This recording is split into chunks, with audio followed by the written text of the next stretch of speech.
부처님의 생애. 아사타 선인의 슬픔. 가비라성의 대신은 수레를 돌려 아기와 왕비를 모시고 가비라성으로 돌아갔다. 대신은 왕비의 수레보다 한 걸음 앞서 궁녀를 성으로 보내어 왕에게 왕자가 탄생한 소식을 전하게 하였다. 왕자 탄생의 소식을 들은 왕은 곧 룸비니 동산을 향하여 왕비 일행을 마중하러 갔다. 왕의 기쁨은 비길 수 없는 것이었다. 왕자를 성 안에 맞이한 백성들과 서가족은 왕자의 탄생을 경축하며 기쁨에 가득 차 있었다.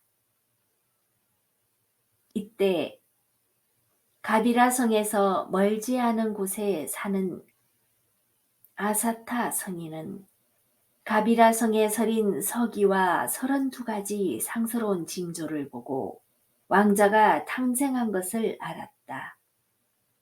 선인은 나라 동자를 데리고 왕궁으로 가서 왕자를 뵙고자 청하였다. 왕은 기꺼이 왕자를 뵙도록 허락하였다. 그리고 왕자의 상을 보아달라고 부탁하였다. 백발이 성성한 선인은 왕자를 정중하게 두 팔에 안고 그 얼굴을 유심히 들여다 보았다. 이윽고 선인은 왕자를 자리에 눕힌 다음 일어나 왕자를 향해 합장하고 예배하였다. 선인의 눈은 빛나고 기쁨이 넘치는 미소가 얼굴에 가득하였다. 왕을 비롯하여 대신들과 거기 모인 모든 사람들은 아사타 선인의 갑작스런 행동에 숨을 죽이고 지켜보았다. 아사타 선인은 과거의 40급과 미래의 40급 동안의 일을 알고 있었다. 그는 대인의 거룩한 상호를 완전히 갖춘 아기를 보고서 기쁨을 금할 길이 없었다. 그가 아는 한은 과거의 40급에 이같이 훌륭한 보살이 태어난 적이 없으며 미래의 40급 동안에도 태어나지 않을 것이 분명하였다.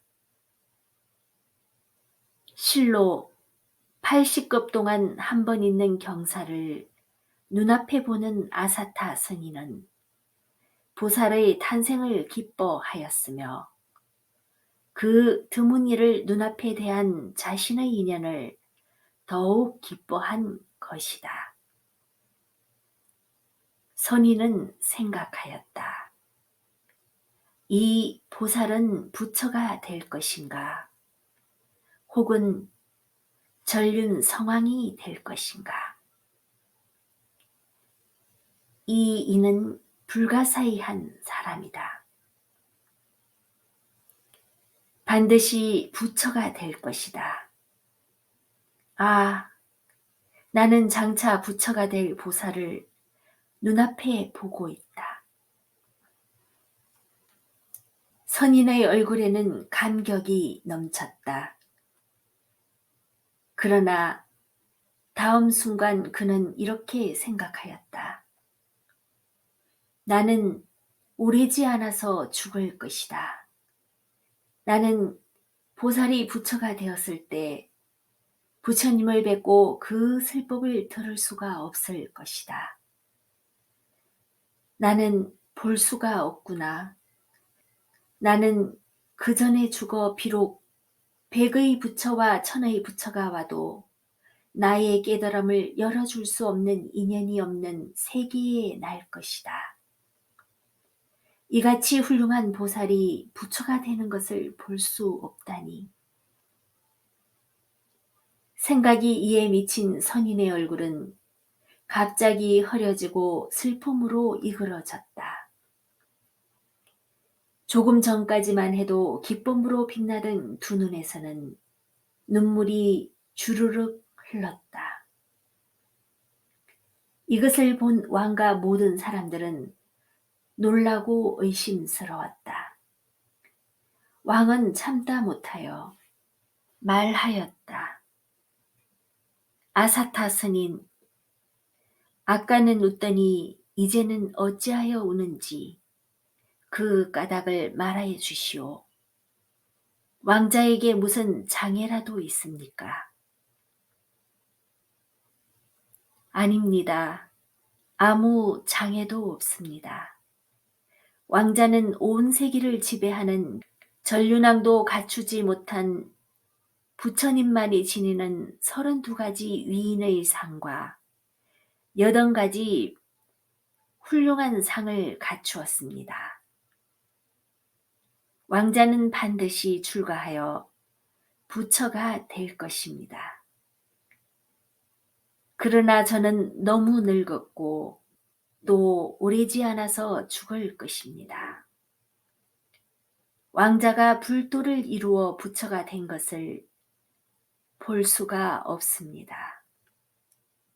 또 그 가르침을 듣고 제도 받을 수가 없습니다.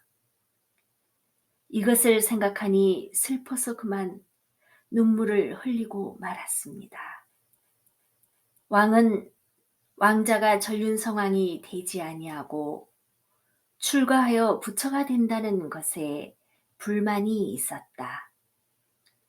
그러나 전륜왕보다 뛰어난 상을 지녔다는 것을 한편으로는 기뻐하였다. 왕은 아사타 스님에게 잔치를 베풀고 많은 금은과 비단 옷을 주었다. 그러나 선인은 거절하였다. 저는 이미 늙었습니다. 제 목숨은 아침 이슬과 같고 저녁 안개와 같습니다. 금은과 좋은 옷은 가져 무엇하겠습니까?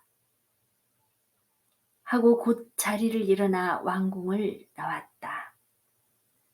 돌아오는 길에서 아사타 스님은 나라동자에게 말하였다. 너는 아직 젊다. 왕자가 출가하여 부처가 되는 것을 볼 수 있을 것이다. 너는 출가하여 그의 제자가 되어라.